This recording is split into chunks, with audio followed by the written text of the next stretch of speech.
Well, hello everyone. So this is Swapnil Tulaskar, your banking exam trainer. So today I am with another Hall of Fame. Her name is Ritu Malewar. Recently इनके results आया है. So बाकी की चीजें हम रितु से ही सुनते हैं. But before I start this particular podcast बोलो या इंटरव्यू बोलो जो बैंक एंड इंश्योरेंस से रिलेटेड हम लेते हैं जिनका रिजल्ट एचओसी कम्युनिटी से आता है, आई वुड हाईली रिकमेंड बच्चा, अगर आप में से जो स्टूडेंट, चाहे वो रिपीटर हो, चाहे वो फ्रेशर हो, चाहे वो अंडर ग्रेजुएट हो, चाहे वो हाउस वाइफ हो, चाहे एक सर्विसमैन ऑफिसर हो, चाहे आप जो भी स्टूडेंट हो, अगर आप रिजल्ट को फाइनल करना चाहते हो एंड अगर अपने प्रिपरेशन के लिए कुछ छोटी छोटी चीजें आपके प्रिपरेशन में शायद इनिशियली मिसिंग दिख जाती है या फिर बीच में दिख जाती है, तो ये पर्टिकुलर इंटरव्यू आपके प्रिपरेशन में चार चांद पक्का लगाएंगा. तो इसीलिए मेरा एडवाइस है कि do watch this interview till the end and do share to your friends and let me know towards the end of this particular interview कि आपको क्या सीखने को मिला in the chat box. ठीक है, thank you. So welcome Ritu. आप पहले अपने बारे में थोड़ा सा बता दीजिए कि क्या क्या कौन से बैंक में आपका एग्जाम क्लियर हो गया है, रिजल्ट वगैरह. हेलो फ्रेंड्स, मेरा नाम रितु धनंजय मलेवार है और रिसेंटली मैंने RRB PO क्रैक किया है. फाइनल सिलेक्शन हो गया है. मुझे विदर्भ कोकण ग्रामीण बैंक अलॉट हुआ है. अच्छा.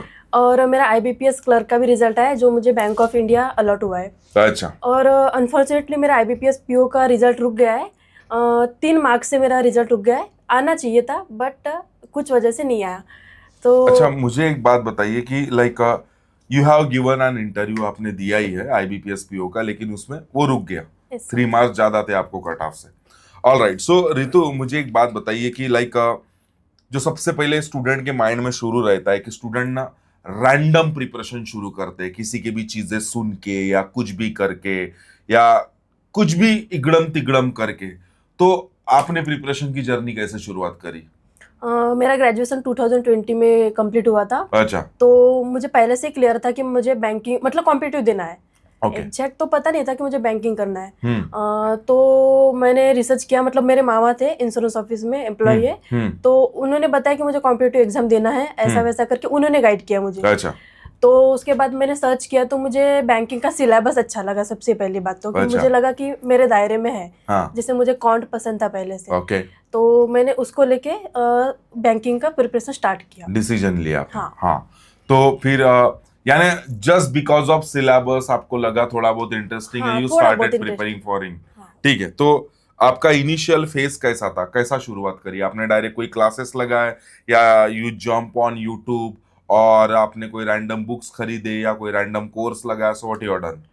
सबसे पहले तो मैंने यूट्यूब पे देखा था. तो यूट्यूब पे देखने के बाद मुझे थोड़ा बहुत नॉलेज आया कि कैसे स्टार्ट करना चाहिए. कितने दिन इसको यूट्यूब के ऊपर आपने स्पेंड किया? फिर भी मैंने 6 या 7 महीने उसको स्टार्ट किया. तो आपको गलती लगती है? हाँ, सबसे बड़ी गलती थी वो. अच्छा, ठीक है. तो ये पहला पॉइंट आप दिमाग में याद रखना, यूट्यूब को भैया भगवान मत बनाओ. बिल्कुल भी नहीं. उसको यूज करो. अगर आपको कोई यूट्यूबर बोल रहा है, the guy like me also, मेरे यूट्यूब चैनल पे आ जाओ, यहाँ पे आपको सब कुछ सीखने को मिलेगा. बच्चा सीखने को मिलेगा, लेकिन that hand holding support, that man to man paper solve करवाने का सिस्टम या फिर तुमसे होमवर्क करवाने का सिस्टम, अरे बच्चा तेरे को जहां पे प्रॉब्लम आएंगी वो सॉर्ट आउट करने का सिस्टम ना पूरा का पूरा यूट्यूब पे भी मिसिंग रहेगा. एंड ऐसे कोई रैंडम कोर्स अगर लगा लोगे जहां पे सिर्फ टीचर्स आ रहे, पढ़ा रहे, जा रहे, तो फिर वहां पे भी अपनी जर्नी फंस जाती है. आप इन सब चीज को यूज करो इन द प्रिपरेशन, लेकिन उसका घर मत बनाओ. जैसा इन्होंने भी मिस्टेक की है, जो मुझे लगता है और हर दूसरा बच्चा ना लगभग ये गलती करता है कि उसको ऐसा लगता है कि देखो, एक तो रितु आजकल मुझे ऐसा लगता है प्रिपरेशन में कि Swapnil sir, I don't have other option in the career, that is why I am planning to prepare for the banking या बैंकिंग या इंश्योरेंस या कोई भी कॉम्पिटिटिव शुरू कर देता हूँ. सस्ता है, हल्का है, शुरू कैसे भी शुरू कर सकते हैं एंड जल्दी हो जाता है, एक भ्रम रहता है. अच्छा, मुझे एक चीजें आपसे जानना है कि कॉम्पिटिटिव में स्टूडेंट के माइंड में और क्या क्या भ्रम है? सर, सबसे पहले तो ये कि हम क्लासेस लगाए बिना भी हम लोग यूट्यूब से कर सकते हैं. ये तो सबसे पहला भ्रम है. अच्छा. उसके बाद बोलते हैं कि किसी की जरूरत नहीं है हमें. कोई मेंटर नहीं चाहिए, कोई गाइडेंस स्टार नहीं चाहिए हमें. ये सारी चीजें, ये मतलब भ्रम है इनका. उसके बाद सबसे बड़ी थी कंसिस्टेंसी सर, कि वो कुछ दिन करते, किसी को फॉलो करे, जैसे यूट्यूब पे भी कर रहे हो आप, तो कोई टीचर को फॉलो कर रहे हो, एक टॉपिक जैसे नहीं समझा उनको, तो फिर उसको चेंज कर देते, वो टीचर को चेंज कर देते। तो ये सबसे बड़ी मिस्टेक होती है सर। अच्छा, ऐसे कुछ भ्रम आपको लगते हैं। तो then you spend close to 5 to 6 months on YouTube. Yes. Then भैया तुम्हारी आंखें खुली। हाँ सर। कि काम नहीं बन रहा है। नहीं बन तो देन आंखें खुलने के बाद आप डायरेक्टली एचओसी से जुड़े या फिर और कहीं कुछ हुआ? सर एक्चुअली 2021 में मेरी फ्रेंड थी एक, तो उसके थ्रू मैंने एचओसी का नाम सुना था, तो उसके साथ मैं आई यहाँ पे। उसके बाद डायरेक्ट ज्वाइन ही कर दिया सर। अच्छा, मतलब यानी ज्यादा सोचा नहीं, कुछ नहीं, यू जस्ट डायरेक्टली स्टार्टेड। मतलब मुझे मेरी मिस्टेक पता चल गई थी कि मैं यूट्यूब से कर रही, ये गलत है। अच्छा, तो डायरेक्ट मैं एचओसी से जुड़ी। उसके बाद लॉकडाउन हो गया। उसके बाद लॉकडाउन हो गया, लॉकडाउन में मैं घर चली गई, तो फिर प्रिपरेशन में स्टॉप लग गया सर। अच्छा, स्टॉप लग गया। सर बिल्कुल। तो घर जाने की वजह से आपने रोक भी दिया क्या प्रिपरेशन? सर कंप्लीट रोक दिया था, क्योंकि थोड़ा कोरोना वगैरह था, पापा को थोड़ा प्रॉब्लम था, तो फिर वो पढ़ाई में थोड़ा ब्रेक लग गया था। उसके बाद इंटरेस्ट ही आना बंद हो गया था, मतलब पढ़ाई करने का। तो फिर घर वालों ने भी बोला कि अभी मतलब लॉकडाउन है, एमएससी कर ले। बीएससी पीसीएम हो गया था मेरा। तो फिर घर वालों ने बोला कि खाली पीली है तो एमएससी कर ले।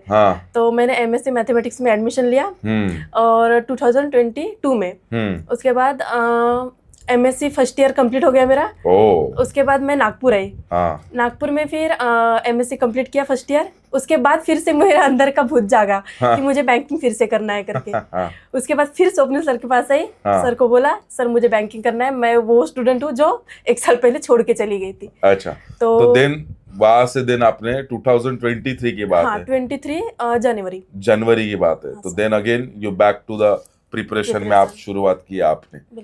ठीक है, तो ये छोड़ना पकड़ना, हाँ, ये सबसे बड़ी मिस्टेक थी। और इसमें ना गाइज मैं एक एडवाइस देना चाहता हूँ आप लोगों को। लुक, अगर आप किसी चीज में एंटर कर रहे हो ना, पूरे घुस जाओ, क्योंकि लुक उन्होंने एक पीजी का डिसीजन लिया। मुझे लगता है हर सोसाइटी का कल्चर है वो। बिल्कुल सर। इंडियन सोसाइटी का कल्चर है कि बीएससी के बाद एमएससी करना है, लोगों को रीजन नहीं पता। बीबीए के बाद एमबीए करना है, कोई भी कॉलेज से, लोगों को रीजन नहीं पता। और क्या होता है, बीकॉम के बाद एमकॉम करना है, कोई भी कॉलेज से, लोगों को रीजन नहीं पता। लुक, उसमें किसी स्टूडेंट का इंटेंशन होगा, पर्पस होगा, आगे कोई गोल दिख रहा होगा, कोई टारगेट दिख रहा होगा, कोई उसको रास्ता दिख रहा होगा। तो अगर उसके पास क्लैरिटी ऑफ थॉट्स है पीजी की, तो भैया देन पक्का करो। देन उसके बाद अगर कोई ओपन वाले कोर्सेस आते हैं, प्राइवेट कोर्सेस भी आते हैं, आप वो भी करो, सो दैट आपका करियर आगे ग्रो हो जाए। ठीक है, लेकिन अगर नहीं है ना बच्चा, तो बेटा बैंकिंग ना आपको सिर्फ, you just need to be a graduate. हमारे कम्युनिटी में शायद रितु आप किसको जानते हो, तुषार को जानते हो। He started his preparation minimum, he was like undergraduate guy. ठीक है, and then he got the result just after the graduation के बाद। तो ऐसे डिसीजंस ना आपके लाइफ में आने चाहिए। Do not wait for the graduation and all. ठीक है, all right. So this is how you started your preparation. Well, हाँ सर, मुझे लगता है जैसे हमारा मोटो है कि हमें बैंकिंग ही करना है, तो कोई भी मत पीजी करो। मुझे क्लास में भी बहुत सारे लोगों ने पूछा कि दीदी बोले बीएससी के बाद एमएससी में, मतलब जो भी है एमकॉम एमबी मास्टर डिग्री उसमें डाल देते, 0 अटेंडेंस में हो जाता है। तो ये सबसे बड़ी मिस्टेक है सर, क्योंकि हमें जीरो अटेंडेंस में है, फिर भी उसकी पढ़ाई करके हमें एग्जाम देने तो जाना ही पड़ता है। और जहाँ पे हम लोग बैंकिंग कर रहे हैं, तो इधर तो पूरा फोकस करना पड़ता है। तो उधर कैसा ध्यान भटक जाता है। असाइनमेंट आते हैं, हाँ, एक्सटर्नल आ जाती है, प्रोजेक्ट्स आते हैं, कभी कभी इंटर्नशिप करने के लिए बोलते हैं, तो ये सब करना पड़ता है हमें। तो उसमें बहुत ज्यादा टाइम लगता है, और ध्यान मतलब नहीं रहता। बीएससी की पढ़ाई और एमएससी की पढ़ाई अलग रहती है। हम सिर्फ एग्जाम के 1 मंथ पहले से स्टार्ट करते पढ़ाई, लेकिन पूरा झोंक देते हैं उसके लिए। तो इसमें थोड़ा डिस्ट्रैक्शन आता है। और क्या है, बच्चा एक दिमाग में याद रखना, आज कोई भी सेक्टर रहे, आज ना हमारा स्पेशली प्रिपरेशन करने वाला जो जेन्युइन स्टूडेंट है, जैसे अपन चलो रितु की बात करते, भले ही भटकी होंगी लेकिन she is a genuine student. तो ऐसे स्टूडेंट ना यूपीएससी वाले से कम पढ़ाई नहीं करते, दबा के पढ़ाई करते। आई हैव सीन हर बिल्कुल क्लोजली, मैंने देखा इसका प्रिपरेशन एंड ऑल। एंड ऐसे बहुत सारे स्टूडेंट एचओसी से मैंने देखे हैं। इसीलिए ऐसे स्टूडेंट के और इनके पेरेंट्स के बीच में लगे तो मैं खड़ा हो जाता हूं। तो all I am suggesting you कि आज स्टूडेंट एफर्ट तो लगाता है, लेकिन ना उसको लगता है कि Swapnil sir I am putting my 100%, थोड़ा ज्यादा लगता है। और थोड़ा ज्यादा का ही मतलब है आपका पूरा फोकस। तो आपने एमएससी सेकंड ईयर नहीं किया complete? नहीं सर, अभी भी नहीं किया? अभी भी नहीं किया सवाल छोड़ दिया है मैंने ओके, छोड़ दिया है, ठीक है, टीसी अभी भी निकाल बैंकर दी बन है गया। ठीक है, तो ये एक ना आप बिल्कुल दिमाग में हाँ याद सर। रखियो बच्चा, ठीक है, कि जब जब आप बैंकिंग को एक ऑप्शन समझ के चलते हो ना, तो वो ना लटकाता है। बिकॉज बिल्कुल सर। इतना सस्ता और हल्का प्रिपरेशन नहीं, बैंकिंग के एग्जामिनेशन बहुत चालाक है, बिकॉज में प्रीलिम और मेंस है, और प्रीलिम इतना हल्का है कि हर दूसरे बच्चे को लगता है मैं यूट्यूब बुक्स या वहां से कुछ तो भी अपना पेट भर दूंगा। हाँ सर, प्रीलिम्स तो हो जाता है, बट प्रॉब्लम मेरा भी सेम था। अच्छा। प्रीलिम्स तो हो रहा था, बट हाँ। मेंस नहीं हुआ सर मेरा तो कभी। सारा गेम मेंस में फंस हाँ जाता है, और बच्चा प्रीलिम इतना सा है, मेंस मेंस मेरा इतना हाथ सा नहीं है। पूर सकता, इतना बड़ा है। So all I am suggesting you बच्चा कि ऐसे गलतियों में नहीं फंसना। अगर आपको थॉरोली पक्का बैंकिंग निकालना है तो अच्छे इंटेंशन के साथ, अच्छे नियत के साथ और अच्छे तगड़े इमोशंस के साथ प्रिपरेशन को आगे बढ़ाओ। बीच में कोई आपको कुछ भी भटकाए, you need to be very clear, damn clear here. अगर ये क्लैरिटी ऑफ थॉट आपके पास है तो देन गेम चेंज होना शुरू हो जाएगा। अच्छा, मुझे और जानना है कि लाइक ठीक है, you started your preparation, initial phases के चैलेंजेस कुछ? सर सबसे पहले तो मेरा इंग्लिश का फियर। अच्छा। मेरा बैकग्राउंड बोले तो सब पूरा मराठी था, तो मुझे इंग्लिश का बहुत फियर था। अभी भी है सर, मेरा इंग्लिश इतना स्ट्रांग नहीं बना जितना काउंटर रीजनिंग है, बट मैंने इंग्लिश को उस तरीके से लिया कि मुझे एटलीस्ट कट ऑफ से 4 या 5 मार्क तो भी ज्यादा चाहिए। ये इंटेंशन से आपने हाँ, करना चालू किया था। स्टार्टेड कंप्लीटली एचओसी का जो भी प्रोसेस है, रीडिंग राइटिंग किया आपने? और सबसे अच्छी बात यह कि मैंने इधर उधर भटकी नहीं, मैं सिंपल तरीके से सिर्फ स्वप्निल तुलस्कर सर को फॉलो किया। सर ने बोला कि राइटिंग करना है, ठीक है राइटिंग करना है। सर ने बोला अंडरलाइन करना है, मैंने अंडरलाइन किया। सर ने बोला डायरी मेंटेन करना है, ठीक है मैंने डायरी मेंटेन किया। इनिशियल डे में ये सारी चीजें की मैंने। अच्छा। रीडिंग करना है, न्यूज़पेपर रीडिंग किया, ये इंडियन एक्सप्रेस ये पेपर लगाया था। ये सारी चीजें मैंने इनिशियल इंग्लिश के लिए किया सर। यानी सिंपल सी चीज है कि भैया, अगर आपका गुरु, आपकी लाइफ में जो भी गुरु है, अगर आपको जो चीजें रिकमेंड कर रहा है वो फॉलो करो। बिल्कुल सर, मैंने इसमें कोई भी मेजोरी नहीं किया है इनिशियल स्टेज में। उसके बाद काउंटर रीजनिंग तो वैसे भी स्ट्रांग था मेरा पहले से, मतलब यूट्यूब से सीख सीख के मैंने थोड़ा बहुत किया था स्टार्टिंग में, तो वो मुझे हेल्प आया कि बाद में मेंस के जैसे आपने पढ़ा है तो उसमें बहुत ज्यादा हेल्प आया उसका। अच्छा, वेल चलो ये तो चीजें ठीक है कि ये इनिशियली आपको चैलेंजेस थे। ब्रेक के पीछे का आपने एक रीजन बताया कि घर वालों ने बोला, तो वो ब्रेक करीबन 1 साल का हो गया था या 1.5 साल का हो गया था, क्या हो गया था? सर 2021-22 1 साल का करीब 1 साल का करीब पूरा का पूरा हुआ था। एंड देन उस वक्त फोकस अपने एमएससी के ऊपर ही था क्या? हाँ सर, एमएससी मतलब साइड बाय करती थी मैं, यूट्यूब से देखना ये सारी चीजें, लेकिन बट उतना नहीं होता था। गिल्ट होता था सर बहुत ज्यादा, मतलब मेरे ईयर बढ़ रहे थे, उसमें टाइम ड्यूरेशन ज्यादा हो रहा था। घर वाले का भी प्रेशर था कि कुछ कर ले, जॉब कर ले, ऐसा वैसा। अच्छा, यानी एमएससी भी कर ले और जॉब भी कर ले। हाँ, मतलब प्रिपरेशन भी कर फिर तू, और ये भी कर। फिर मैंने छोड़ दिया सर, बहुत ज्यादा मतलब ये हो रहा था, हेक्टिक हो रहा था। How do handle that pressure? कैसा हैंडल किया कि लाइक यार घर में परेशानी चल रही है, ये ना हमारा जो भी व्यूअर है ना, इसके लाइफ में भी ऐसी है या इससे ज्यादा या इससे थोड़ी कम परेशानी है, तो क्या इसमें क्या जजमेंट आपने पास किया? सर सबसे पहले तो फैमिली, हर किसी की फैमिली बोलती आती है कि जॉब करो ये सब करके, मतलब एक एज के बाद, तो इसके ऊपर तो बिल्कुल भी ध्यान नहीं देना है आपको। अच्छा। हर फैमिली बोलती है सर। ओके। तो उस फैमिली का सुनने का, एक कान से सुनने, एक कान से निकाल देने का, तो उसको हमारा जो फोकस है उसके ऊपर फोकस करने का। जैसे बैंकिंग था तो मैंने एमएससी छोड़ दिया सिर्फ, मतलब बहुत ज्यादा हेक्टिक हो रहा था, मेरे लिए दो नहीं हो रहे मेरे साथ, फिर छोड़ दिया, फिर बैंकिंग में आई। तो मुझे लगता है कि जो भी घर वाले बोल रहे हैं या फिर घर वाले आपके ऊपर प्रेशर डाल रहे हैं, तो उसके ऊपर बिल्कुल भी ध्यान नहीं देना। प्रेशर हैंडल कर लेना, थोड़ा बहुत गुस्सा आता है वो पी लेना और कंटिन्यू स्टार्ट करना। बस मैं तो ये सिंपल चीजें की थी सर। अच्छा, so you make it preparation भैया सिंपल, कॉम्प्लिकेशंस क्रिएट नहीं किए। जैसे क्या होता है, हम वी आर इंडियंस, काफी ज्यादा इमोशनल भी होते हैं हम लोग, ठीक है, पेरेंट्स के प्रति हो जाए या घर की परिस्थितियों के प्रति हो जाए, उस वजह से ना कुछ स्टूडेंट आड़े टेढ़े डिसीजंस ले लेते हैं, जैसा उनको ऐसा लगता है कि अब अपना खर्चा खुद कर लेती हूँ, आपको याद है समीक्षा भटक गई थी? हाँ, समीक्षा भंडारे। ठीक है, आएगा समीक्षा का भी इंटरव्यू आएगा, तो समीक्षा बीच में भटक गई थी कि यार नहीं यार स्वप्निल सर, वो घर से पैसे लेने पड़ रहे, तो मैं सोच रही हूँ अपना खर्चा। एंड भटकी तो भटकी, पता है 2 या 3 महीने के लिए, 3 या 4 महीने के लिए हाँ, hardly। उसके बाद नोटिफिकेशन है फिर से आ तो फिर से गई। प्रिपरेशन चालू कर दिया। तो दैट वो चीजें ना बच्चा, आपको ना आपका माइंड टेस्ट होता है उस समय कि आप कितना कंट्रोल अपने ऊपर लेके चल रहे हो प्रिपरेशन में। कई बार ना, ठीक है हम सब्जेक्ट के स्ट्रेटेजीज के बारे में बात करेंगे, ठीक है। रितु का स्पीड काफी अच्छा है, उसके बारे में वी विल डिस्कस। लेकिन ये स्ट्रेटेजी, रोड मैप, स्पीड, ये सारी चीजों के पहले ना ये चीजें आती हैं।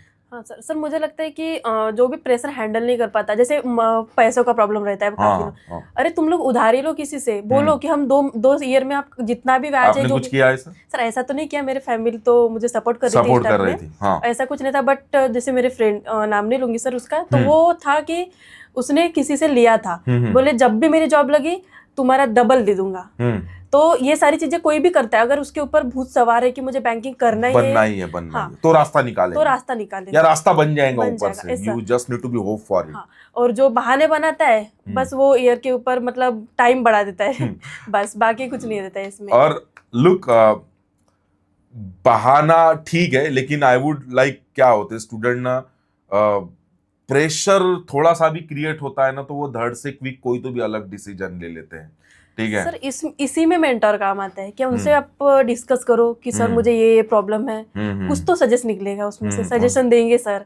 तो मेरे भी फैमिली में कुछ प्रॉब्लम हुई थी, मैंने सर से बात किया, तो यहाँ से थोड़ा खाली हो गई थी मैं तो मुझे लगता है कि आप एक मेंटर को फॉलो करो, अपनी प्रॉब्लम्स शेयर करो उनसे, और कुछ सजेशन लो उनसे इस टाइप, मतलब ये जो सिचुएशन रहती है इसमें। तो इसको ना गाइस, मैं आपको एक वर्ड, इसको मेंटल थेरेपी बोलते हैं। It requires to everybody, it's not about only Ritu. चलो ठीक है, रितु के गाइडिंग स्टार या रितु के ट्रेनर, चलो अभिजीत सर है, स्वप्निल सर है, तो शी टॉक टू अस। लेकिन द गाय लाइक मी, मेरे को भी मेंटल थेरेपी की जरूरत पड़ती है। तो और मेंटल थेरेपी ऐसे लोगों से लेना है जो उस सेक्टर में सक्षम है। अब रितु ने जाके अपने फ्रेंड के साथ मेंटल थेरेपी नहीं ली उनके तरफ से, या उनके साथ वो चीजें शेयर करके मैं क्या करूं, नहीं। जनरली स्टूडेंट्स ये चीजें करते हैं, एंड फिर उनको ऐसा गाइडेंस आता है कहीं से, किसी और से, या उसी के फ्रेंड से जिसको उस सेक्टर के बारे में कुछ नहीं पता। हो सकता है मोरली सपोर्ट उसको मिलेगा, ठीक है, लेकिन रास्ते का सपोर्ट हो जाए, रोड मैप हो जाए, करिकुलम हो जाए, फॉरगेट अबाउट दिस, इसको स्टॉप कर दे, ये कर दे, तो ऐसी कुछ चीजें ना नहीं चल के आती है। देन ये चीजें ना इंसान को हराना चालू करती है, ठीक है, जो भी है। वेल, मैं ये जो सब्जेक्ट्स है कुछ, जिसका एक फोबिया चलता है, कुछ सब्जेक्ट का हर एक स्टूडेंट को एक फोबिया रहता है। थोड़ा सा डीप डाउन हम हर सब्जेक्ट के बारे में बात करेंगे कि जैसे मैथ्स की बात करते हैं, क्वांट की, ठीक है। अब 99.9% ऑफलाइन क्लासेस में इसको एकदम प्रीलिम लेवल तक पढ़ा के छोड़ दिया जाता है, ठीक है। But you mention the word कि लाइक ये मेरे लिए एक इंटरेस्टिंग सब्जेक्ट है, ठीक है, तो सब्जेक्ट था भी, तो इसका मतलब आपका सब्जेक्ट में इंटरेस्ट रहना जरूरी है। हाँ बिल्कुल सर, अगर नहीं है तो हम लोगों को उसको बार बार ऐसे मतलब दिमाग को बताना नहीं है कि ये मुझे पसंद नहीं है, इसमें इंटरेस्ट नहीं आ रहा है, उसको पढ़ो, थोड़ा टाइम दो उसको, वो आपका फैमिलियर हो जाएगा। जैसे मेरा इंग्लिश फोबिया था सर, बट मुझे पता चला कि ये मेरी कमजोरी है, इसकी वजह से मेरा पेपर नहीं निकल रहा, तो मैंने उसको गाली देना बंद कर दिया। मैंने बोला नहीं, ये बन जाएगा, हो जाएगा, थोड़ा टाइम दे, हो जाएगा। तो इंग्लिश की वजह से मेरा पेपर फिर से मतलब रुका नहीं और रुकना बंद हो गया, सीधा निकलना चालू हो गया। तो यू वर्क ऑन इट, आपने कंटिन्यू उसके ऊपर काम किया। जो भी अपने प्रोसेस थे, reading, writing, underlining, these are the things जो मैं करवाता हूँ एक्चुअली। तो इससे आपको फॉलो करना चालू कर, देन यू गॉट उसका बेनिफिट हुआ। हाँ बिल्कुल सर। अच्छा जैसे फाइनल रिजल्ट हो गया, बस उसी की वजह से मैंने गाली देना बंद कर दी। पहले स्टार्टिंग में यार ये इंग्लिश का सेक्शन क्यों आया, नहीं ये मुझे देना ही नहीं है, सबमिट कर देती थी मैं। मतलब यहाँ से ऐसा डायरेक्ट छोड़ देते थे कि नहीं रितु ये बंद कर दे। अच्छा हाँ, तो उसको मैंने थोड़ा इंटरेस्ट से लेना चालू फिर माइंड में ख्याल नहीं आया रितु की लाइक RRB अपने क्लियर किया है, यार हिंदी चूज कर लेती हूँ? सर सबसे पहले तो मेरा हिंदी लैंग्वेज था नहीं, मेरा मराठी था। तो मुझे हिंदी भी काफी हार्ड जाता उसमें। तो मैंने सोचा हिंदी से अच्छा इंग्लिश ही है, इंग्लिश की फैमिलियर है थोड़ा, तो मैंने इसीलिए इंग्लिश फिर काफी सारे स्टूडेंट हिंदी मीडियम से वगैरह होते हैं तो वो सोचते हैं कि यार मेरे को हिंदी चूज कर लेना है, और एक सब्जेक्ट का लोड बढ़ा देते हैं अपने ऊपर। क्या अगर वो सब्जेक्ट हिंदी चूज करे तो उसका पढ़ाई करना पड़ेगा उसको? सर बिल्कुल करना पड़ेगा। जैसे इंग्लिश है वैसे हिंदी है सर। बिल्कुल बराबर। तो इंग्लिश के जैसे हम पढ़ाई करते हैं वैसे हिंदी का करना पड़ेगा। और सिर्फ एक ही एग्जाम है जहाँ पे हिंदी है, बाकी एग्जाम में तो इंग्लिश है सर। बाकी एग्जाम में इंग्लिश है। तो मुझे लगता है कि हिंदी नहीं चूज करना चाहिए। नहीं चूज करना चाहिए। ताकि मतलब बाकी एग्जाम में इंग्लिश है तो इसको अगर कंटिन्यू करे तो बाकी एग्जाम में मतलब अगर हिंदी पकड़ रहे हैं तो बाकी एग्जाम छूट रहे अपने हाथ से। बराबर है। और एक फोकस आपका डाइवर्ट हो गया उसमें और टाइम कंज्यूम होना चालू हो जाएगा। और एक सब्जेक्ट ऐड हो गया और एक सब्जेक्ट ऐड हो जाएगा। और ऐसा नहीं कि आपको इंग्लिश छोड़ना है करके उस टाइम पे इंग्लिश भी करना ही पड़ना है। करना ही पड़ता है। ठीक है, करना ही पड़ता है। भले आप आरआरबी के लिए छोड़ दोगे, अपकमिंग आईबीपीएस आएगा और चिल्ला के बोलेगा भैया मेरे पास तो हिंदी नहीं है। ठीक है, तो ये एक भ्रम में आप लोग मत जियो। नहीं, seriously honestly I am telling you guys कि बहुत सारे स्टूडेंट का ना मैंने उसमें लॉस होते हुए भी देखा है। ऐसे सक्सेसफुल भी स्टूडेंट होंगे जिन्होंने हिंदी चूज किया, लेकिन उनका फोकस यारा, उनका इंटेंशन, उनका पर्पस, उनका गोल, उनका इमोशन आपके जैसा जरूरी नहीं है कि आप ही के जैसा होगा। तो ना बहुत क्लैरिटी ऑफ थॉट्स बहुत इंपॉर्टेंट है। ठीक है, वेल मैथ्स के लिए आप क्या सजेशन देना चाहोगे कि इंपॉर्टेंट चीज क्या होती है, या फिर लोगों के माइंड में अलग अलग फोबिया रहते हैं, ये तो क्या क्या बताना चाहोगे मैथ्स में? सबसे पहले काउंट में तो स्पीड, जैसे सिंप्लीफिकेशन हो गया। तो सबसे इसमें मैं एक पॉइंट नोट करूंगी, मैं पेन, जो पेन पकड़ते तो मेरी तो आदत थी कि मैं पेन बिना कुछ भी नहीं करती थी। अच्छा। छोड़ी मैंने पेन कभी नहीं छोड़ा। अच्छा। तो उसके बाद पेन की स्पीड ऐसे करो कि जैसे जितने टाइम में आप दिमाग में रखते हो उतने टाइम पे आप पेपर पे लिख पा रहे हो। ओके। उससे स्पीड बढ़ती है। अच्छा। तो मेरे को पता चल गया मेरी कमजोरी कि मैं पेन छोड़ नहीं सकती। तो मैंने वही टाइम ऐसा किया कि जितना आप दिमाग में सोच पा रहे हो, जितने डिजिट आप दिमाग में रख रहे हो उतने टाइम पे आप लिख लो ना, उतने उससे कैसा कंफ्यूजन नहीं बढ़ता। हाँ। तो मैंने ये स्ट्रेटेजी फॉलो की सिंप्लीफिकेशन के लिए। उसके बाद जैसे मैंने बताया सर कि लॉकडाउन के बाद मैंने गैप दे दिया, एमएससी किया, उसके बाद मैं यहाँ पे आई थी। तो मेरा अरिथमेटिक कंप्लीट ब्लैंक था, इंग्लिश भी कंप्लीट ब्लैंक थे, कुछ भी नहीं था सर। तो मैंने सर को पहले ही बोला था सर बाकी सब क्लियर है, बस मेरा अरिथमेटिक और इंग्लिश करवा दो। तो उसके बाद मैंने अरिथमेटिक के क्लासेस किए, आपके वीडियोस देखे। उसके बाद स्टार्ट किया, आपके वो शीट्स सॉल्व किए, उसको 5-5 10-10 बार मल्टीप्लाई किया। तो उससे मेरा अरिथमेटिक भी थोड़ा बहुत बनना स्टार्ट हो गया। उसके बाद मॉक्स लगाए, स्टडी मॉक्स के एवरी सिंगल डे। मैंने ऐसा कभी भी नहीं हुआ होगा कि मैंने मॉक्स नहीं दिए होंगे और उसका एनालिसिस नहीं किया होगा। उसमें मैक्सिमम मैंने कॉन्ट को ही एनालिसिस किया। जैसे अरिथमेटिक के क्वेश्चंस हो गए, कुछ गिने चुने छोड़े थे मैंने, जैसे प्रोबेबिलिटी हो गया, ये छोड़ा था मैंने टॉपिक क्योंकि ये मुझे नहीं बन रहा था। उसके बाद बाकी सारी चीजें मैंने किया था अरिथमेटिक में। तो मुझे लगता है जो भी कॉन्ट अगर पसंद करवाना चाहता है तो उसे अरिथमेटिक जरूर करना चाहिए। इंटरेस्टिंग भी है सर, और क्योंकि पार्ट ऑफ लाइफ वाले चैप्टर से उसमें परसेंटेज, प्रॉफिट एंड लॉस, खुद से रिलेट कर पाते हो एंड जब तक आप रिलेट करोगे नहीं तब तक आपका पार्ट ऑफ लाइफ नहीं बनेगा। हाँ बिल्कुल सर। लुक, इसमें ना कोई पॉइंट ऐड करना चाहता हूँ गाइस कि कभी भी कोई सब्जेक्ट को ना स्पेसिफिक पढ़ाई मत करो, टू द पॉइंट पेपर में क्या आता है, नहीं। उसके जर्नलिस्टिक थॉट अच्छे बनाओ। आप कुछ सुन पा रहे हो, समझ पा रहे हो। अभी मैं रितु से बात कर रहा हूँ एंड रितु इज मेंशनिंग कि Swapnil sir from the initial stage मुझे रीजनिंग और मैथ्स में इंटरेस्ट था। तो व्हाट वाज दैट? ये उसका जर्नलिस्टिक उन दो सब्जेक्ट के थॉट पहले से ही ब्रेन माइंड में कैसे थे, बढ़िया है भैया, मेरे को जम जाएगा, आई कैन हैंडल इट। ये इंपॉर्टेंट है, इसको बोलते हैं हर एक सब्जेक्ट के जर्नलिस्टिक थॉट आपको अच्छे बनाना पड़ेगा। जैसे फॉर एग्जांपल मेरे को ना करंट अफेयर याद ही नहीं रहता, मेरे को ना वो इंग्लिश बनता ही नहीं, अब मेरा ना हिंदी मीडियम है, गुज्जू मीडियम है, बंगाली मीडियम है, या जो भी कर्नाटका वाला तेलुगु मीडियम है, जो भी है भैया, अगर आप ये लिस्ट बनाओगे ना तो आप उस सब्जेक्ट के दिन स्पेसिफिक जाके देखोगे। जैसे कोई भी यूट्यूब पे आता है, ये मेरा वीडियो देख लो, यही क्वेश्चंस पेपर में आएगा। स्पेसिफिक पढ़ाई नहीं इनिशियल स्टेज में नहीं करना होता, बिल्कुल भी नहीं। आपको हर एक सब्जेक्ट का घर बनाना होता है, उसका ऑरा क्रिएट करना पड़ता है अपने आइट साइड में। इसीलिए मैं इंग्लिश में टॉपिक में पहले एंट्री नहीं करवाता।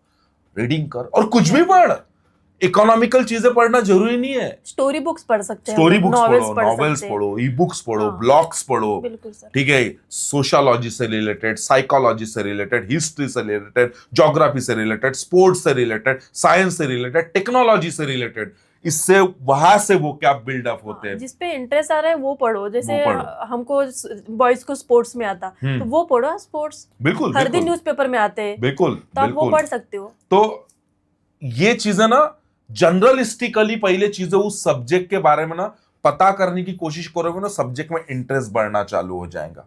ठीक है, ये मुझे ज्यादा लगता है और यही सच है, एक्चुअली यही सच है।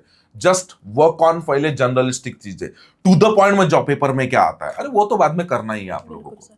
और एक था कि जैसे मैंने मिस्टेक की थी सिंप्लीफिकेशन, इसको मैंने बहुत बड़ा मान लिया था, मुझे लगा पूरे पेपर में सिंप्लीफिकेशन है इनिशियल स्टेज में। तो बस मैं वही घिसती थी, मुझे इन अरिथमेटिक के बारे में कुछ भी नॉलेज नहीं था। अच्छा। तो ये मेरी सबसे बड़ी मिस्टेक थी, मैंने स्टार्टिंग से किया ही नहीं। यहाँ पे आने के बाद मुझे पता चला कि ये मेंस में सबसे बड़ा रोल प्ले करता है। उसके बाद मैंने अरिथमेटिक पे काम किया। तो मुझे लगता है आप अगर फ्रेशर्स हो तो आपको स्टार्ट पहले से ही करना है। मतलब सिंप्लीफिकेशन हो गया, उसके बाद चैप्टर वाइज आप पढ़ो उसको और शीट सॉल्व करो, आप उसके ऊपर मैक्सिमम क्वेश्चन अटेम्प्ट करो। नहीं आ रहा है फिर भी लेके बैठो उसको, और उसको खुद से रिलेट करने की कोशिश करो। मैंने भी यही मिस्टेक किया था, बट उसको मैंने सुधार लिया है। अच्छा, और रीजनिंग में क्या आप इनपुट देना चाहोगे? रीजनिंग तो ऐसा सब्जेक्ट है मैक्सिमम लोगों का अच्छा रहता है, लेकिन एक पजल के नाम पे फोबिया रहता है। हाँ पजल रहता है। और जैसे आइदर और वाले केसेस रहते हैं स्टेटमेंट बेस्ड, स्टेटमेंट यानी वो कोर्स ऑफ एक्शन। अच्छा, सीलॉग की बात कर। सीलॉग, हाँ। तो बहुत सारे लोगों ने मुझे पूछा दीदी ये सीलॉग का कैसा किए, मतलब वो आइदर और केसेस ये वगैरह रहता ना। तो उसमें भी बस सेम ही चीज है सर, कि मुझे मैक्सिमम क्वेश्चन सॉल्व करना है तो ही मेरे डाउट क्लियर होंगे उसमें, बाकी कुछ भी नहीं है इसमें। रीजनिंग में कुछ भी नहीं है सर, कि मैक्सिमम अगर क्वेश्चन सॉल्व करे, डाउट्स सारे आप पूछो डाउट्स की दीदी ये कैसा आया, सर ये कैसा आया, बस ये डाउट्स क्लियर हो जाएंगे, रीजनिंग आपका ऑटोमेटिक बनना स्टार्ट हो जाएगा। बहुत अच्छा पॉइंट इसने ऐड किया। रीजनिंग का एक ही सीक्रेट है, जब आप कोई टॉपिक सीखते हो ना तो उसको उसके ज्यादा से ज्यादा क्वेश्चन सॉल्व, बहुत सारा, ज्यादा से ज्यादा। हाँ, और बड़े बड़े क्वेश्चन स्टार्ट, मतलब इनिशियल स्टेज से स्टार्ट छोटे छोटे करो, उसके बाद बड़े क्वेश्चन पे जाओ। आप डरते हो बड़े क्वेश्चन पे जाने के लिए। इस बड़े से मैं पॉइंट एक पूछना चाहता हूँ, क्या प्रीलिम के सब्जेक्ट सिलेबस को और मेंस के सिलेबस को अलग लेके चलना चाहिए? बिल्कुल नहीं सर। मैंने यही मिस्टेक किया है। पहले मैं प्रीलिम्स निकला 2023 में, मेरे सिर्फ प्रीलिम्स निकले। उसके बाद मेरा मेंस एक भी नहीं निकला। तो मेरा बस यही था कि मेरा अभी तक प्रीलिम्स नहीं निकले, मुझे प्रीलिम्स ही निकालना है पहले। तो 2023 में मेरे सारे प्रीलिम्स निकले। उसके बाद मेंस कुछ भी नसीब नहीं हुआ मुझे। फिर मुझे पता चला नहीं, स्वप्निल सर ने बोला था कि दोनों को साथ लेके चलना है। इसमें मुजूरी किया था मैंने सबसे पहली बात तो। उसके बाद मैंने दोनों को साथ में लेके चला। तो आपको दोनों को साथ में लेके चलना है, साथ में लेके ही चलना है यार। और भाई अगर आप एक डायरेक्शन नाम का चैप्टर या ब्लड रिलेशन नाम का चैप्टर या कोडिंग डिकोडिंग नाम के चैप्टर्स या कोई भी इनइक्वालिटीज हो जाए, इनपुट आउटपुट, इसको अगर दो धारी तलवार में आप घस रहे हो ना, this is prelim this is mains, and you are attending 2 times somebody's को लाइक लेक्चर कि ये 4-5 महीने 6 महीने इनका प्रीलिम करता हूँ, देन उसका प्रैक्टिस करता हूँ, देन वो पेपर निकलता हूँ, then I will think about domains, इसमें आपका ही टाइम बढ़ेगा। तो अपने माइंड को प्रीलिम और मेंस के पॉइंट ऑफ व्यू से ट्रेन करो ही मत। एचओसी के कोई भी स्टूडेंट को हम लोग प्रीलिम और मेंस का नाम लेके पढ़ाते ही नहीं है। हाँ, ये सबसे बड़ा अच्छा पॉइंट है। कोई क्लासेस में नहीं देखा मैंने। यहाँ पे आने के बाद 1-2 क्लासेस ट्राई किए थे सर, डेमो करके। तो वहाँ पे भी मुझे स्टूडेंट्स ने बताया कि यहाँ पे सिर्फ और सिर्फ प्रीलिम्स की पढ़ाई की जाती है, मेंस का आपको करना है करो, वरना घर जाके बैठो। बस यही था। तो एचओसी में ये दोनों को साथ में लेके चलते, ये मुझे बहुत अच्छा लगता है एचओसी का। और लुक, ये चीजें इंपॉर्टेंट भी है, क्योंकि क्या है, आपका टाइम ड्यूरेशन बढ़ेगा ना बच्चा, तो society pressure, family pressure automatic buildup होना चालू हो जाता है। क्योंकि प्रिपरेशन मैंने भी किया और मैंने वही गलतियां मैंने भी की है, ठीक है। बट मेरे जमाने में मैंने ऐसा कभी प्रीलिम और मेंस अलग अलग करके सोचा नहीं था, क्योंकि नया नया प्रीलिम का कॉन्सेप्ट आना शुरू हो गया था। 2015 में पहली बार इंट्रोड्यूस हुआ था, उसके पहले मेंस और इंटरव्यू होता था। वेल, रीजनिंग, हाँ पजल्स, हाँ। तो पजल का तो मेरा सबसे बड़ा हाथ, मतलब बहुत ही अच्छा था। अच्छा। बहुत सारे लोग पॉसिबिलिटी लिखते हैं पजल्स में। जैसे प्रीलिम्स का तो कुछ भी नहीं लिखना पड़ता, फिर भी लिखते हैं कि ऐसा ऐसा, 2 लोग बैठे तो लिखते हैं, साइड में 3 लोग बैठे तो लिखते। तो ये सबसे बड़ी मिस्टेक है। आप माइंड में रखो उसको, छोटे छोटे पजल्स रहते प्रीलिम्स के, आप माइंड में रखो। अरे 2 है 3 है, आप माइंड में रखो कि ऐसा ऐसा पढ़ा था मैंने, पढ़ते जाओ लिखते जाओ, पढ़ते जाओ लिखते जाओ, पॉसिबिलिटी मतलब बनाया मत करो आप, एक लाइन बनाओ, दो उसकी पॉसिबिलिटी बनाओ, बस खत्म। यानी डायग्रामेटिकल पॉसिबिलिटीज बनाओ, कंडीशंस लिखने में टाइम नहीं, एटलीस्ट इन द प्रीलिम में तो वो प्रीलिम्स में मत तो टाइम बिल्कुल भी नहीं। ठीक मैंने है। तो मेंस में भी नहीं किया था सर ये। ओके। मेंस में भी मैं मतलब माइंड में ऐसा रखती थी कि मैंने ये चीज पढ़ी है, अच्छा ए के बारे में पढ़ा था, बी के बारे में पढ़ा था, सी के बारे में पढ़ा था, ये लेके ही चल रही थी मैं। लेकिन ये डर स्टूडेंट के माइंड में क्रिएट होगा, यार भूल जाऊंगा, ये पॉइंट भूल हाँ सर, तो उसकी प्रैक्टिस करना पड़ेगा। तो उन क्वेश्चंस की प्रैक्टिस आपको इन हाउस में मॉक के थ्रू बहुत प्रैक्टिस करना पड़ता है बच्चा। और ये स्टार्टिंग से ही करना, एक साथ नहीं होता, बाद में बीच में जाके बाद में करूंगा ये सब चीजें, तो ये नहीं होता। आप स्टार्टिंग से जब प्रिपरेशन स्टार्ट कर रहे, रीजनिंग का पजल सॉल्व कर रहे हैं आप, तो उसी में करो कि अच्छा मैंने इसके बारे में पढ़ा था, उसके बारे में गलत हैबिट मत लगाओ, गंदी हैबिट आपको लगाना ही नहीं है। ये पॉसिबिलिटी वाली लगाना ही नहीं है कि एक्स्ट्रा कंडीशन लिख के रखो, ये लगाना ही नहीं है। मैं पजल के बारे में तो यही सजेस्ट करूंगी। अच्छा, ये मैंने खुद का ट्राई, खुद का, और ये सक्सेसफुल है। अच्छा, फिर करंट अफेयर के लिए बहुत लोग रोते रहते हैं, या फिर करंट अफेयर को आई डोंट थिंक सो आपको भी बहुत ज्यादा मार्क होंगे करंट अफेयर में, या मुझे नहीं पता कितने मार्क है क्या है, तो बट क्या सजेशन देना चाहोगे? अभी आप ताजा रिजल्ट मारे वाले स्टूडेंट हो जिसकी ज्वाइनिंग भी आने की है। हाँ, तो करंट अफेयर्स के लिए सबसे पहले तो डेली आपको वीडियोस देखना है किसी के, या फिर आप अगर न्यूज़पेपर से कर रहे हो तो वो तो बहुत अच्छी बात है, आपका नॉलेज भी बढ़ता है, इंग्लिश भी बढ़ता है उसमें। तो मैं तो वीडियो देखती थी, तो डेली मैं अपने नोट्स बनाती थी खुद के वीडियो देख के। उसके बाद कोई ऐसी मैगजीन्स चूज करती थी जहाँ पे मेरे अगर क्वेश्चन कवर नहीं हो रहे तो उसमें कवर हो जाए। ऐसे मैं मंथली वाइज एक मैगजीन करती थी। ये तो करती थी मैं, लेकिन इसमें मैं पढ़ती थी, रिवाइज करती थी, फिर भी मुझे लगता नहीं था कि मैं ये पढ़ी हूँ, इसको मैं कभी तभी पढ़ाई करके। उसके बाद मैंने अकाउंटेबल पार्टनर साहिल यादव करके, तो उसके साथ मैंने डिस्कस करना स्टार्ट किया, और जैसे RRB PO में मुझे बहुत ज्यादा हेल्प मिला उसके अकाउंटेबल पार्टनर। तो लुक बहुत इंपॉर्टेंट है, बहुत इंपॉर्टेंट। मैं अपने लाइफ का लाइफ बात बता सकता हूँ, ठीक है? तो मेरे लाइफ में भी अकाउंटेबल पार्टनर था, एंड HOC में जितने भी लगभग सीनियर्स हैं या फिर जूनियर भी है ना, बच्चे को पता है कि अकाउंटेबल पार्टनर की जरूरत पड़ेगी। And in the current affair बोलो, क्वांट के कुछ क्वेश्चंस में बोलो, बिकॉज हर वो चीजें ना, आई डोंट थिंक सो हर वो चीजें स्टूडेंट मेरे पास लेके आता है। जो लेके आता है वो अच्छी बात है, मैं कभी नहीं बोलूंगा, अभिजीत भी नहीं बोलेगा, but the point is accountable partners क्या होता है, वो भी डिस्कशंस निकलते हैं, अरे तुझे ऐसा टैकल करना चाहिए था, तुझे ऐसा करना चाहिए था, मैंने देख इसको ऐसा किया। तो लाइक माइंडेड पीपल बर, लाइक माइंडेड, ऐसा नहीं तो ये लेजी मैं तगड़ा, ऐसे नहीं, लाइक माइंडेड पीपल, दोनों हंग्री होने चाहिए रिजल्ट्स के प्रति, भूखेले होने चाहिए, मेरे को रिजल्ट निकालना है लाइक वाइज। और वैसे अकाउंटेबल अगर आपके लाइफ में आ गए, क्योंकि HOC के अंदर तो हम बना के दे देते, बैचेस के अंदर काम बनना चालू हो जाता है। वेल, बहुत अच्छा पॉइंट बोला। स्पीड के लिए बहुत लोगों का एक स्पीड नहीं आ रही है, स्पीड नहीं आ रही है, स्पीड नहीं आ रही है। तो ये स्पीडी माइंड रितु ने कैसा बना? Because I observe that you are so quick.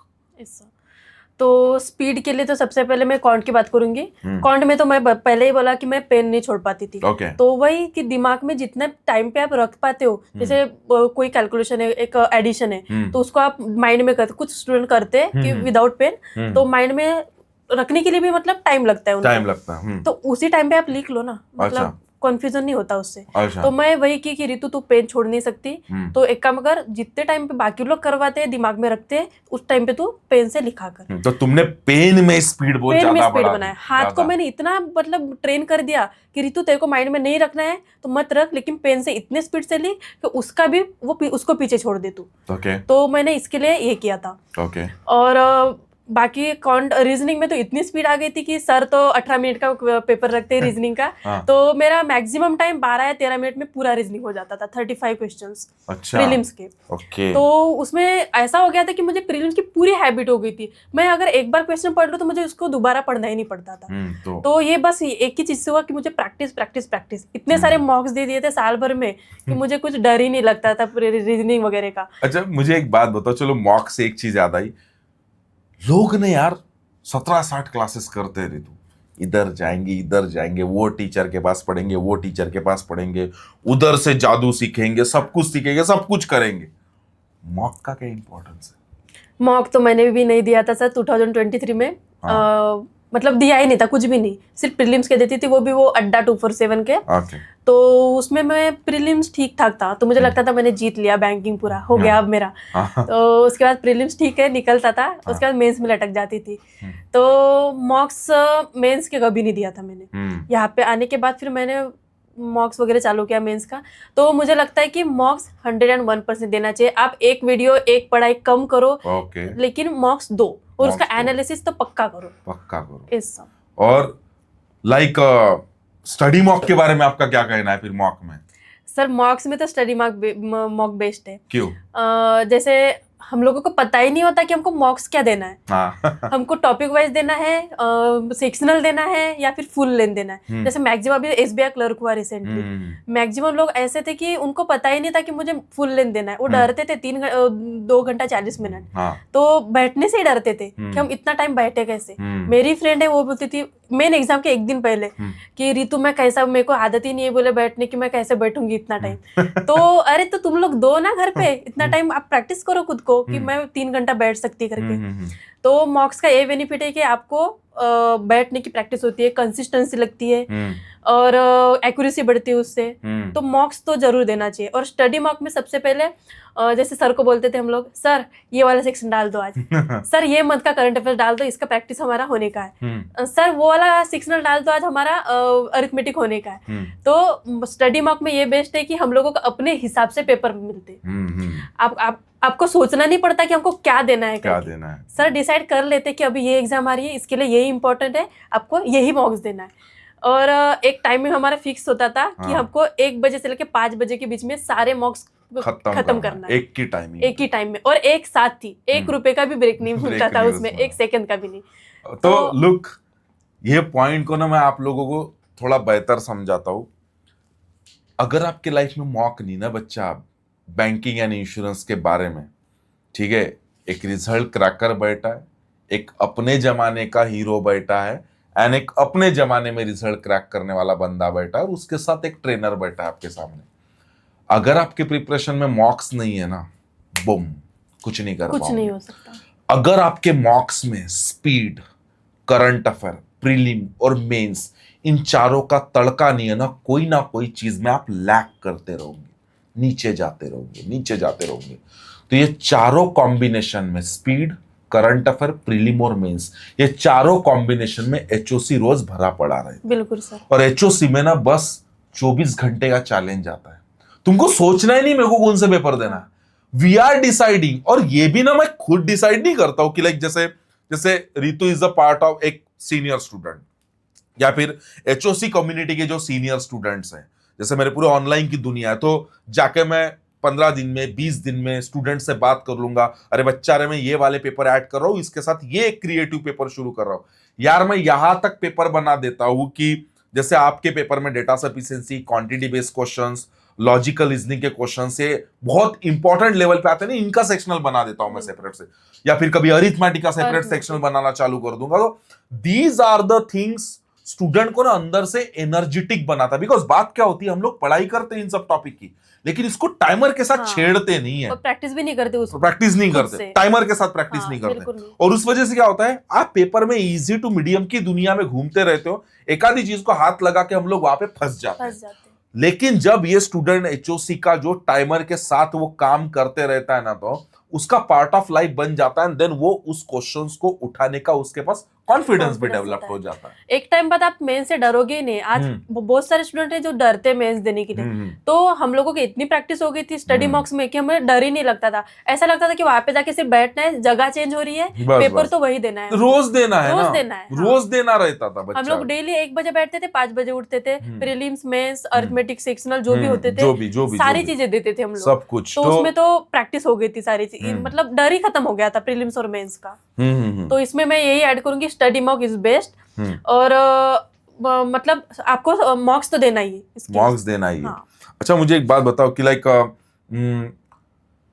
आपको लाइक एचओसी, आपने एचओसी से जुड़े, ठीक है, या फिर या लेट मी नो व्हाई एचओसी को लोग एचओसी के अंडर क्यों पढ़ने चाहिए, चाहे ऑफलाइन रहे ऑनलाइन रहे, क्यों पढ़ने चाहिए? सर सबसे पहले तो मैंने कोई डिसाइड नहीं किया था कि मुझे एचओसी ज्वाइन करना है, बट फ्रेंड्स के थ्रू मैं जुड़ गई एचओसी से। उसके बाद मुझे सबसे बेस्ट चीज लगी, कोई क्लास में नहीं करवाते। जैसे इंग्लिश के लिए रीडिंग, राइटिंग, अंडरलाइन, ये पैटर्न कोई नहीं करवाता। तो मुझे लगता है इंग्लिश जिसका भी वीक है तो वो स्ट्रांग बना सकता है इस वजह से। तो इसके लिए इंग्लिश के लिए तो बेस्ट है एचओसी। उसके बाद स्टडी मॉक, बाकी किसी में नहीं है सर। तो इसके लिए एचओसी के लिए एचओसी जुड़ना चाहिए। उसके बाद एक गाइडिंग स्टार हमारे पास नहीं होता, हम लोग भटक जाते हैं बीच में। अगर मैं यूट्यूब से कर रही हूँ तो हमें पता ही नहीं होता कि आगे क्या करना है। प्रीलिम्स कर लेते हम लोग, मेंस के लिए क्या करना है नहीं पता होता। तो सर हमें सारी चीजें करवाते कि जैसे मेंस के लिए क्या करना है, अभी क्या मॉक्स देना है, क्या पढ़ना है, कौन से लॉजिकल रीजनिंग पढ़ना है, क्या क्वेश्चन आते, तो ये सारी चीजें एचओसी में सिखाई जाती है। और जैसे कुछ डाउट्स रहे ये सर सारे क्लियर करवा, कोई नहीं करवाता सर बाहर की दुनिया में। अच्छा। तो मुझे ये बेस्ट लगता है एचओसी के लिए। और सबसे बड़ी अच्छी हैबिट तो मॉक्स बोलूंगी, बेस्ट है मॉक्स के लिए एचओसी। ओके लुक, इस चीज को ना मैं कुछ पॉइंट्स ऐड करना चाहूंगा। मैं ये नहीं बोलता हूँ यार कि हम लोग महान हैं, लेकिन हम भी लोग दिन ब दिन बेहतर बन रहे हैं। और आज भी ना क्या है, बेचारा कोई स्टूडेंट एक बार एडमिशन कर लेता है, मैंने रितु को ये नहीं बोला कि वो बाद में छोड़ के आ गई तो दैट यू हैव टू पे द अमाउंट अगेन। नो, जो एक रिक्वायरमेंट एक टेस्ट सीरीज की रहेंगी या जो कुछ भी रहेंगी उसको छोड़ के हमने रितु तो को ये नहीं बोला कि भाई you just need to again join the classes, आपको डबल करना पड़ेगा ये सारी चीजें। तो क्योंकि मेरे को आप पता है आज भी क्या लगता है कि अगर एचओसी का कोई स्टूडेंट है ना, अभी ताजा बैठा हो और ताजा ताजा तुमको मैसेज दिखा सकता हो। मेरी आरबीआई असिस्टेंट में लगने वाली स्टूडेंट है जो मेरे को कल ही अप्रोच करी। कल मैं एक कुछ तो भी लेक्चर ले रहा था, she drop a message to me कि शी जस्ट अप्रोच की स्वप्निल सर मैंने कोई तो भी रिजल्ट निकाला है, आरबीआई असिस्टेंट में वर्किंग है वो। अभी मेरे पास मैसेज अगर ये देखो श्वेता कामड़े, तो उसने देखो ये एक मैसेज है, यहाँ पे सीधा सीधा लिखा है उसने कि मेरा एक इंटरव्यू तो स्वप्निल सर मेरे को इंटरव्यू में हेल्प करेंगे। अब इन स्टूडेंट से हम पैसे लेंगे नहीं यार, ये हमारी स्टूडेंट है, it is my duty and responsibility to help her. तो एचओसी का सिंपल सिद्धांत है, once you become a part of HOC we are with you till the selection. और कोई हम उसका कुछ नहीं करते, यानी कभी किसी का हाथ नहीं छोड़ेंगे। और ये क्या है, मेरा खुद की एक भावना है, खुद का मानना है कि पेरेंट्स से एक बार हम पैसे लेते हैं, चाहे हमारी फीस जो भी हो, आप जिस टाइमिंग पे वीडियो देख रहे हो, चाहे ऑनलाइन करो चाहे ऑफलाइन करो, जो भी हमारी फीस हो, उसके बाद हम आपको क्लासेस के फीस के लिए डिमांड नहीं करेंगे। आप पूरा एचओसी का बने रहो, टिकट लेके चले जाओ, हमारा यही कहना रहता है ऑल टाइम। ठीक है, तो जिस किसी को भी ऐसा लगता है कि लाइक मुझे पूरा का पूरा हैंड होल्डिंग सपोर्ट सब कुछ करवाना कहाँ मिलेगा, ओपन चैलेंज है। एचओसी इतना अगर कोई काम पूरे इंडिया में करवाता होगा ना तो मैं उसको 10 सैल्यूट मारने को तैयार हूँ, क्योंकि वो लोग भी बहुत अच्छा काम कर रहे हैं। और अगर नहीं है ना, जहां तक मैं जानता हूँ 6 स्टेप से तैयार कर रहा हूँ आज मैं स्टूडेंट को। 171 days challenge, revision module, high level module, senior military camp, 10 interviews के राउंड तेरे कितने हुए? तो मुझे याद ही नहीं कि इतने हुए। ठीक है, डर ही खत्म हो गया था इंटरव्यू का। 10+ इंटरव्यूज के राउंड, स्टडी मॉक जो ये लोग पेपर देते ना उसके डिफिकल्ट क्वेश्चंस के लेक्चर्स भी मैंने डलवाए हैं। तो ये सारी चीजें ना सिर्फ और सिर्फ स्टूडेंट के रिजल्ट के लिए, बाकी और कुछ नहीं। इसीलिए अगर आपके माइंड में कुछ भी कंफ्यूजन होगा ना, आप बिंदास कम्युनिटी से जुड़ सकते हो। ठीक है, वेल इंटरव्यू का आपका एक्सपीरियंस कैसा था? सर इंटरव्यू जैसे आरआरबी पीओ की बात करूं मैं, तो जैसे उन्होंने बेसिक क्वेश्चन पूछा था। अच्छा। और जैसे हम लोगों ने लिया था अपने इंटरव्यू में, तो उसमें मुझे इतना कुछ डर नहीं लगा था, क्योंकि मेरे इतने सारे इंटरव्यू हो चुके थे, सर ने लिए थे, अभिजीत सर ने भी। तो इंटरव्यू का डर तो खत्म हो गया था। मैंने बोला था सर को, आप जितना ही पूछना है पूछ लो आप, मैं तो रेडी हूँ। तो कुछ चीजें उन्होंने मराठी में पूछा था। अच्छा। कि उन्होंने स्पेशल बोला था कि आप मराठी में बात कर सकते क्या करके। तो मैंने मराठी में उनको आंसर दिए थे। कुछ मतलब ऐसे क्वेश्चन पूछे थे जो मुझे नहीं आए, बट मैंने उसको इस तरीके से हैंडल किया कि सर मैंने इसके बारे में जरूर पढ़ा था, बट मैं अभी नहीं बता पा रही, बाद में बता दूंगी, मतलब मैं इसके बारे में जरूर पढ़ूंगी। तो ये सारी चीजें मतलब प्रिपेयर करवाए थे सर ने, तो कि आपको ऐसे ऐसे हैंडल करना है, ऐसे मतलब बहुत अच्छे तरीके से इंटरव्यू को प्रिपेयर करवाया था। आईबीपीएस पीओ के इंटरव्यू का एक्सपीरियंस कैसा था? IBPS PO RRB PO के कंपेयर में थोड़ा डिफिकल्ट था। हाँ, बट काफी क्वेश्चन के आंसर दिया था मैंने। अच्छा। बट जैसे मेरा पैनल में वो साउथ इंडियंस लोग थे, तो उनकी कुछ कुछ लैंग्वेज मुझे समझ नहीं आ रही थी। अच्छा। तो उसमें थोड़ा लैक हो गया था। तो थोड़ा इसको हैंडल कर लेना। इसमें हो जाता है सर कि IBPS PO में मैक्सिमम लोग साउथ वाले रहते हैं, हम लोग को उनकी लैंग्वेज नहीं समझ में आती। अच्छा। हाँ, और उनका डिस्टेंस जो था बहुत काफी था। अच्छा। तो उसमें आवाज आने के लिए भी थोड़ा दिक्कत आ रही थी, और क्लास तो इतना बड़ा था कि उसमें आवाज ऐसा गूंज रहा था। तो इसमें थोड़ा दिक्कत आ रही थी सर उसमें। तो ये डिपेंड करता है आपका सेंटर कहाँ पे, इंटरव्यू का कहाँ पे। तो आपका पूना में था या मुंबई में? पूना में था, सिम्बायोसिस इंटरनेशनल। सिम्बायोसिस, ऑलराइट, ठीक है, ओके। वेल मुझे एक फ्रेशर के लिए आप क्या सजेस्ट करना चाहोगे? सर फ्रेशर के लिए सबसे पहले तो आप एक रोड मैप बनाओ कि आपको किस तरीके से चलना है, क्या करना है। एक आप मेंटर चूज करो कि मुझे इसी को फॉलो करना है। एक ये आप इसको फॉलो करे 2 दिन, उसको फॉलो करे, ये तो नहीं करना चाहिए फ्रेशर लोगों ने। मेन उसके बाद कंसिस्टेंसी। अगर आप फ्रेशर हो तो आपको कंसिस्टेंट लेके, मतलब कंसिस्टेंसी से चलना है। हर दिन आपको जो भी सर टास्क देते वो सारे फॉलो करना है, और बस ब्लाइंडली फॉलो करना है। फ्रेशर को तो स्टार्टिंग में जैसे सर बताते वैसे ही करना है। अच्छा, वेल एक रिपीटर के लिए? हाँ सर, रिपीटर सबसे मैं तो वही थी, एक रिपीटर ही। तो मैं भी पूरी इधर उधर भटकने वाली लड़की थी। जो सर ने आप मुझे कि ठीक है आप इधर उधर भटके हो, आप आओ क्लास में, ये सारी चीजें करो करके। तो एक रिपीटर है, उसको सबसे पहले हम अपने सब्जेक्ट को चूज करना है कि आपका कहाँ पे मतलब वीक हो। आप एक टॉपिक चूज करो कि आप कहाँ पे वीक हो। आप डायरी मेंटेन करो वहाँ पे कि आप कहाँ पे वीक हो रहे। इतना करने के बाद भी अगर आपका रिजल्ट रुक रहा है तो क्यों रुक रहा है, उसको डायरी मेंटेन करो, उसको आप नोट डाउन करो, सर से आप डिस्कस करो उसके पॉइंट के बारे में। सर आपको सजेशन देंगे। और रिपीटर को मॉक्स भी देना है, वो तो है ही एक। और सबसे पहले तो यही है सर कि आप वीक पॉइंट्स के ऊपर काम करो अगर रिपीटर हो तो, क्योंकि बार बार वही मिस्टेक करने से आपका टाइम ड्यूरेशन बढ़ेगा, बाकी रिजल्ट तो आएगा नहीं आपके हाथ में। बराबर। तो रिपीटर्स को ये करना है सबसे पहले। You know the best part about like Ritu is what she did not use this so much. Yes sir. She just follow her trainer, nothing else. बिल्कुल सर, मुझे बार बार भी बोलते थे रितु ऐसी लड़की है जो सिंपल रख दी प्रिपरेशन को सिंपल रखा है रितु ने, लाइक कॉम्प्लिकेटेड नहीं किया। बिल्कुल सर। ठीक है, उसके घर के जो भी चैलेंजेस होंगे, जो भी होंगे, और यही करना है बच्चा आपको भी प्रिपरेशन में।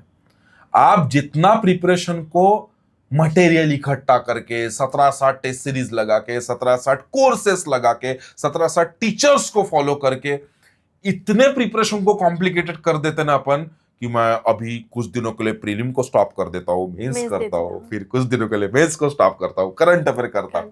ऐसी अजीबो गरीब चीजें कर करके हम प्रिपरेशन को बहुत ज्यादा कॉम्प्लिकेटेड बना देते हैं, जो इन्होंने नहीं किया। एंड HOC के अंदर ऐसे कुछ स्टूडेंट है जो ऐसे कॉम्प्लिकेशंस क्रिएट नहीं करते, लेकिन मैं कितना भी बोलूं, हर बंदे का माइंड अलग होता है बेटा, ठीक है। और वो मुझे करेगा और वो पक्का मुझे रिजल्ट में बोलेगा स्वप्निल सर सॉरी गलती हो गई, इस साल फिर से फेल हो गई या फेल होगा और नेक्स्ट ईयर के लिए मुझे करना पड़ेगा। यही मैं सुनता हूं ज्यादातर स्टूडेंट से।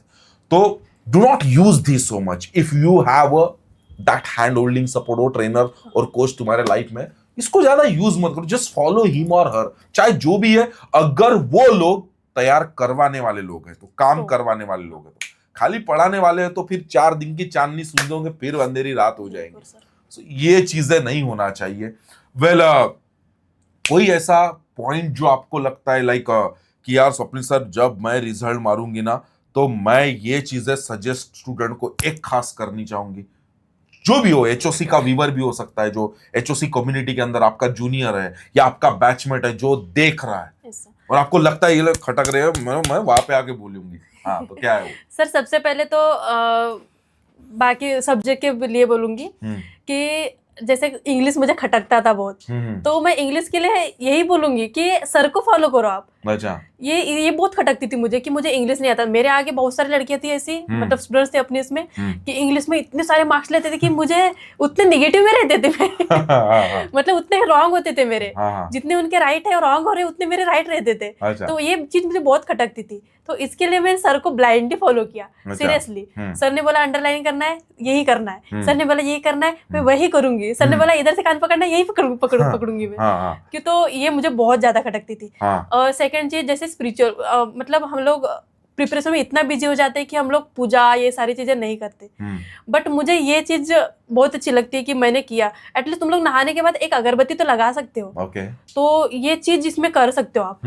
मुझे लगता है कि अगर प्रिपरेशन कर रहे हो आप, टोटली ब्लाइंड भरोसा मत करो भगवान के ऊपर, बट आप हर एक दिन अगरबत्ती लगाओ, भगवान को बोलो भगवान जी मैं अच्छा कर रहा हूँ, मैं हर दिन अच्छा कर रहा हूँ, मैं मेहनत कर रहा हूँ, प्लीज इसका फल दे देना। इतना तो बोल ही सकते हो आप। बहुत बढ़िया। तो मुझे ये बहुत अच्छी चीज लगी, मैंने अपने खुद के ऊपर ट्राई किया है और मैं कंटिन्यू किया। मतलब मुझे किसी ने बोला था कि सारी चीजें तो कर रही है तू, बट ये भी कर साथ में। अगर नहीं होगा फायदा तो ठीक है, अगर हो गया तो तू बोलेगी कि चलो ठीक है इसने बताया तो इसने किया, तो ये करना पड़ेगा। मतलब अच्छा लगा मुझे, करना चाहिए। और बस फिलहाल तो मतलब यही बोलूंगी। चलेगा, ठीक है। चलो, मेनी कॉन्ग्रेचुलेशंस आपको और आपके फैमिली को, ढेर सारी बधाइयाँ। वेल, ज्वाइनिंग के कुछ चांसेस कब आ रहे हैं? सर ज्वाइनिंग अब तो मर्जिंग हुआ है, तो मुझे किसी ने बताया कि मई के बाद चांसेस है। महाराष्ट्र ग्रामीण बैंक वालों की ज्वाइनिंग आ गई है, तो हमारा मई के बाद आ जाएगा। मई के बाद आएगा, ठीक है।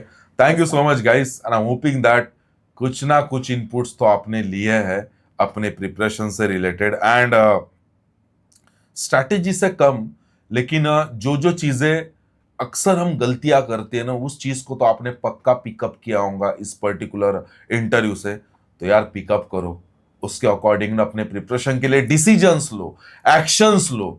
अपने घर वालों को अंधेरे में मत रखो, उनके साथ खुल के कम्युनिकेट करो कि मुझे यही करना है। उसमें ना वो उनसे छुपाओ मत कोई चीजें, उनको क्लियर कट बताओ दुनिया क्या कर रहे हैं ना, पप्पा मम्मी आई बाबा तुम दादाजी जो कुछ भी बोलते हो, क्लैरिटी के साथ बात करो उनके साथ कि दुनिया क्या करती, मुझे उसका कुछ नहीं करना है, मुझे तो यही करना है। इतने क्लैरिटी के साथ जब आप प्रिपरेशन करोगे और उसके लिए नंबर ऑफ डिसीजंस, एक्शंस, अच्छे कम्युनिटी के अंदर, अच्छे गाइडेंस के अंदर, अच्छे ट्रेनर के अंदर, अच्छे कोच के अंदर, अच्छे काम करवाने वाले मॉड्यूल के अंदर जब तुम सीखोगे ना, तुम एक रिजल्ट नहीं मारोगे, तुम लाइना लगा दोगे। और ये पक्का होता है जनाब, ठीक है। तो इस चीज को आप गले लगाइए और अपने प्रिपरेशन को तूफान के जैसे चलाइए। और आपकी इस तूफानी प्रिपरेशन में मेरे तरफ से अगर टोटल हैंड होल्डिंग सपोर्ट चाहिए, इनफैक्ट रिजल्ट का सपोर्ट चाहिए, तो देन कनेक्ट टू HOC। ऐसा रिजल्ट नहीं आता तो जरा हम भी देखते फिर, अगर आप काम करने वाले स्टूडेंट हो तो, ठीक है। चलो, सो थैंक यू, मिलते हैं अगले वीडियो में। Thank you.